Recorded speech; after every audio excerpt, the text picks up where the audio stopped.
Now we are joined by Congressman Russell Fry, a Republican from South Carolina. Thanks very much for joining us here on BBC News. Now, you are one of the many party colleagues that made quite the dash to get back to Washington, D.C. with the thunderstorms that have been right across the country here. I think you drove for 8 hours or so.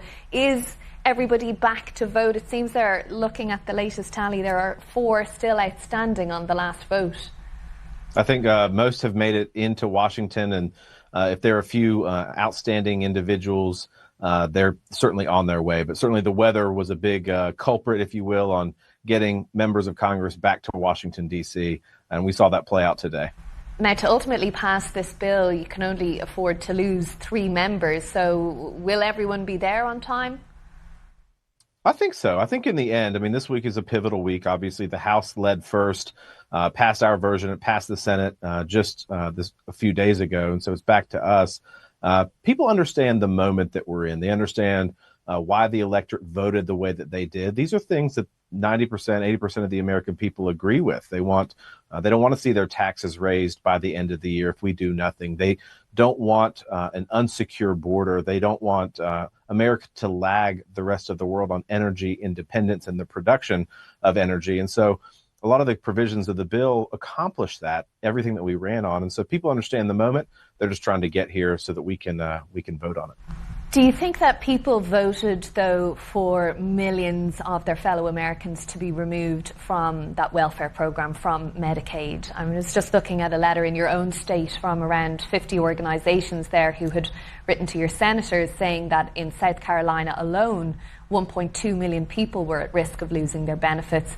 They're saying that would put people at risk, like seniors in nursing homes, mothers receiving prenatal care, those living with disabilities, and about 600,000 children in South Carolina.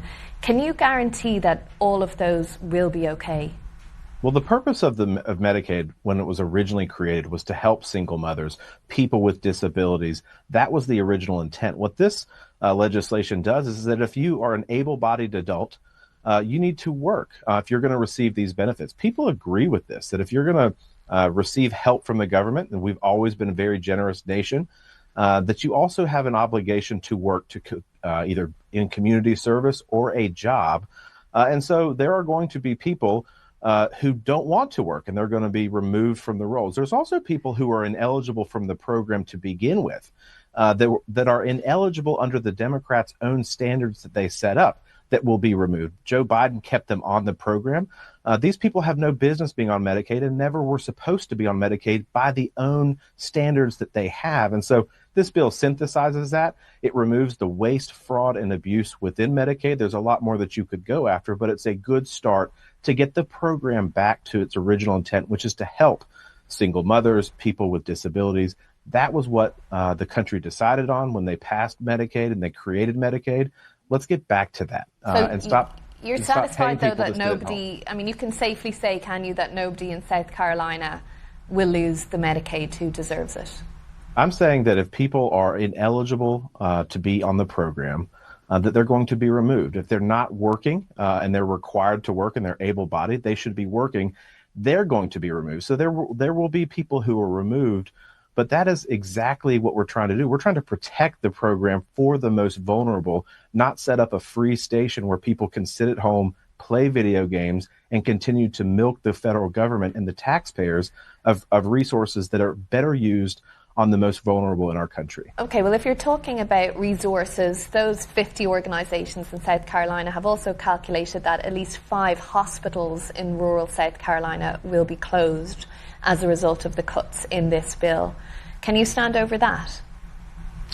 No, well, I haven't seen that letter, so I'm not going to speak to that. What I do hear from people is that we need to protect the most vulnerable in our country.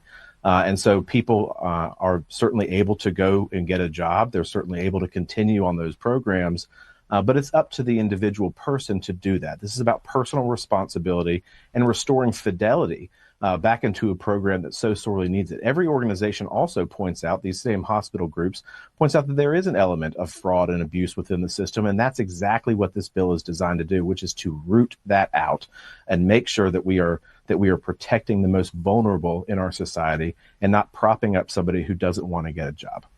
Now, given that this bill is different to the one that you and your colleagues in the House passed last week, do you think ultimately it will get through the House without changes, be it tonight or tomorrow or some point after that?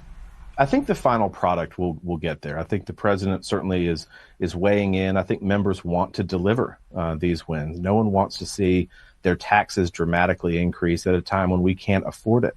No one wants to see the border continue to be wide open. The president's done a remarkable job at shutting down the flow of illegal immigration, but we also have to repatriate these individuals who are in this country illegally to begin with. So people want to deliver on the big, beautiful bill. And I'm very optimistic that at the end of the day, maybe the end of today or sometime this week, that we will have done exactly that and sent this bill to the president's desk. Do you care to hazard a guess as to how many hours from now that will be? Oh, gosh. I don't have a crystal ball, but you might have a better idea than I do. But we're here for the long haul. Obviously, we drove through the night last night to get to Washington. Sleeping bags and pillows. All right, okay. Congressman Russell Fry, Republican from South Carolina, thank you very much for joining us. Thank you so much.